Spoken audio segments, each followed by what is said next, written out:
皆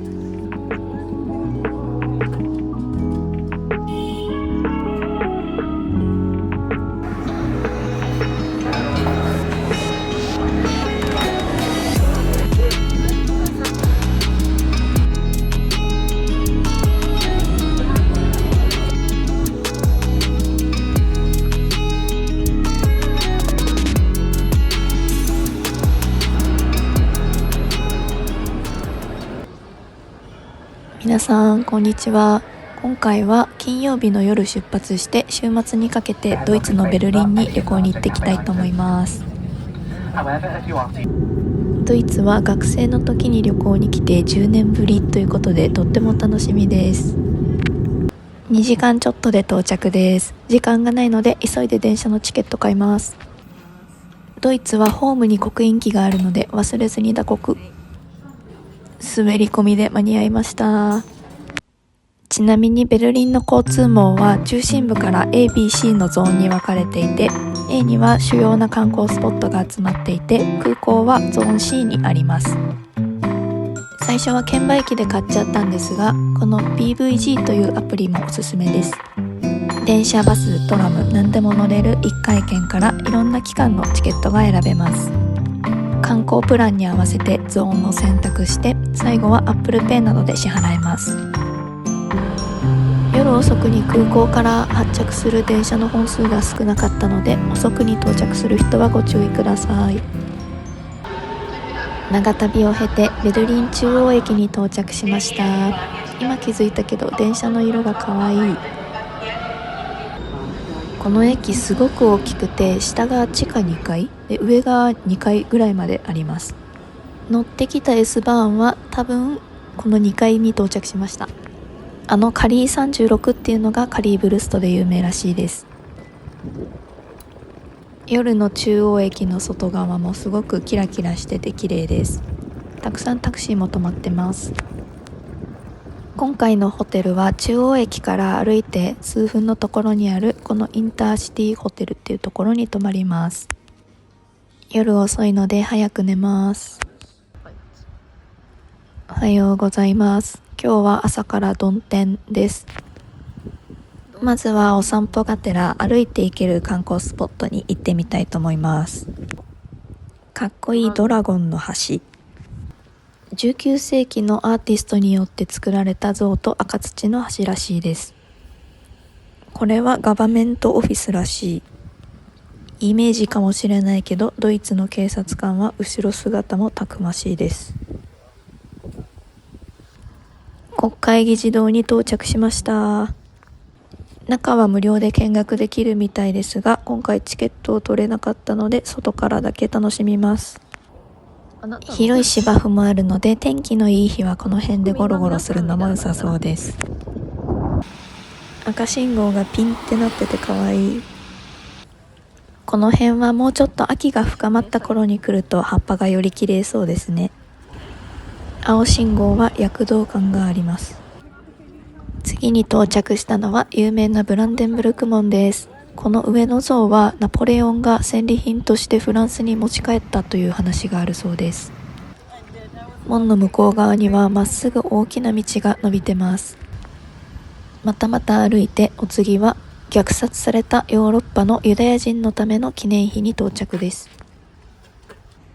ここには2711ものコンクリートのスラブが整然と並んでいて、このコンクリートの冷たさや色が心にズンとくる感じがします。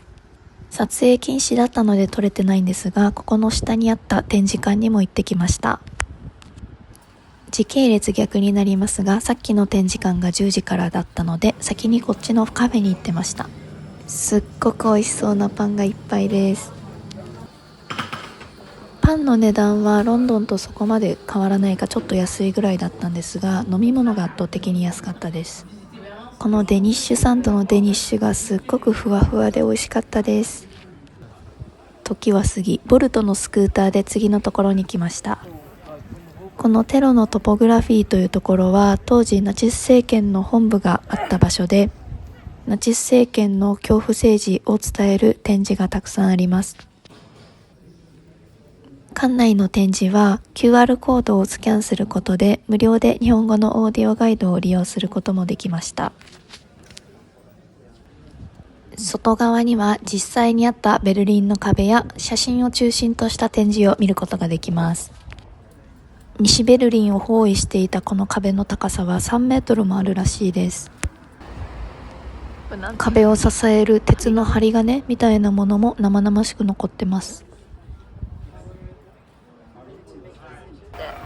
5分ほど歩いてチェックポイントチャーリーというところにやってきました。旧ソ連地区であった東ドイツ側にはアメリカ軍の兵が向いていて、逆に西ドイツの方にはソ連の兵が向いております。今ではすっかり観光地ですが、当時はピリッとした国境検問所だったんですね。すぐそばの交差点には有料のエキシビジョンがあります。壁も残ってます。触ってみたんですが、ジョリジョリと硬かったです。遅めのお昼ご飯を食べに地下鉄に乗って移動します。階段降りてすぐホームっていうのがすごい新鮮で面白い。はい、電車に揺られてアレクサンダースプラッツというところに来ました。大きい広場です。ここは若者の街という感じなのか、服屋さんをはじめとしたショッピングモールみたいなものもあって、とっても賑やかです。そう、本店がミュンヘンにあるこちらの有名なビアホールに来ました。奥行きがすっごく広いのと、お昼ということもあって割と空いてます。夜の混んでる時とかは相席が基本みたいです。英語のメニューもちゃんとありました。サラダをはじめとしてソーセージとかおつまみ系のメニューが多いです。店員さんがおすすめしてくれたこのオクトーパーフェストビアをいただきます。ソーセージもプリプリで美味しいです。ソーセージと一緒に乗ってたこのザワークラウトがすっごくさっぱりしてて癖になる味です。そしてこのオリジナルビールが本当に喉越しが良くて美味しかったです。一旦お腹がいっぱいなので次のところに向かいます。オストバーンホフっていう駅に到着です。ベルリンの壁にアートが描かれたイーストサイドギャラリーにやってきました。よく見たらベンツ本社かな。イーストサイドギャラリーの公園に面してる側は落書きが多いんですが、車道に面してる側はアーティストさんのアートが描かれていて、とても見応えがあります。ここの残存してる壁はなんと全長1316メーターもあるそうです。突如現る日本語のアート。富士山と五重塔が描かれています。見てみるとやっぱり自由を歌うようなアート作品が多い気がします。これは一番有名な独裁者のキスの絵。楽しそうに自転車漕いでる人たちが来ました。壁の向こう側には川が流れていて、休憩するスペースもたくさんあります。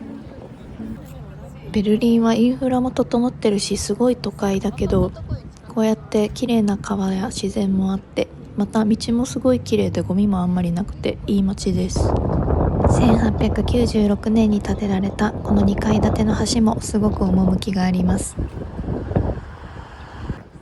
今からトラムに乗ってドイツの B 級グルメと言われているカリーブルストを食べに行きます。あとベルリンに関しては Google マップに表示されるバス停の場所が実際の場所と違ったりすることが多かったので、シティマッパーがいいかもしれません。この高架下にあるお店です。結構並んでる。さすが。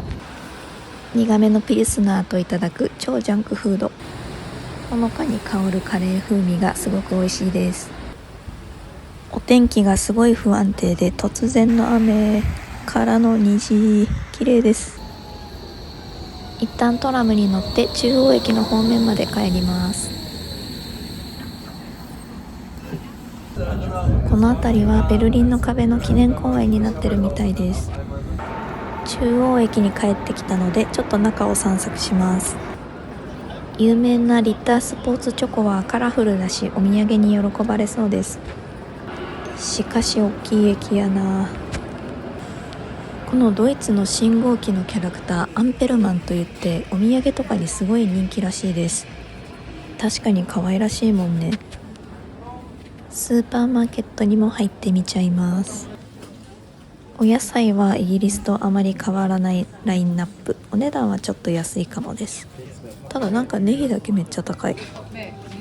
さすが名物お菓子のシュトーレンたくさんあります。買って帰りたいな。ビールはやっぱり1本 0.9 ユーロぐらいですごい安いです。私のお気に入りのピルスナーウルケルも安い。あとは面白いぐらいにハムとかソーセージコーナーが充実してる。このソーセージとか大きくてプリプリしてそうでめっちゃ美味しそう。時は飛びますが、行こうとしてたレストランが今日はウォークインはこれ以上入れないということだったので、お店を探しに行こうと思います。しかし寒いよ。激しめのバスに揺られていろいろお店がありそうな繁華街の近くに来ました。この辺パリピめな船とか通ったりして面白いです。高架下にお店がいっぱいです。例えるなら新橋みたいな感じ。この辺に行こうとしてたお店があったはずなんだけどない。やっぱり潰れてるのか閉まってるのかわからんけど残念。さっきの川の方まで戻って中はいっぱいだけどテラス席空いてるここのお店で食べようと思います。歩いた後のビールはうまい。ドイツ名物のアイスワインっていうものを頼んだんだけどめちゃめちゃでかい。これ何人分 ?4 人分ぐらいあるかも。豚のすね肉の塩漬けなんだけどとっても柔らかくて味はすごく美味しかったです。お腹はち切れそう。帰ります。おはようございます。胃もたれはしてません。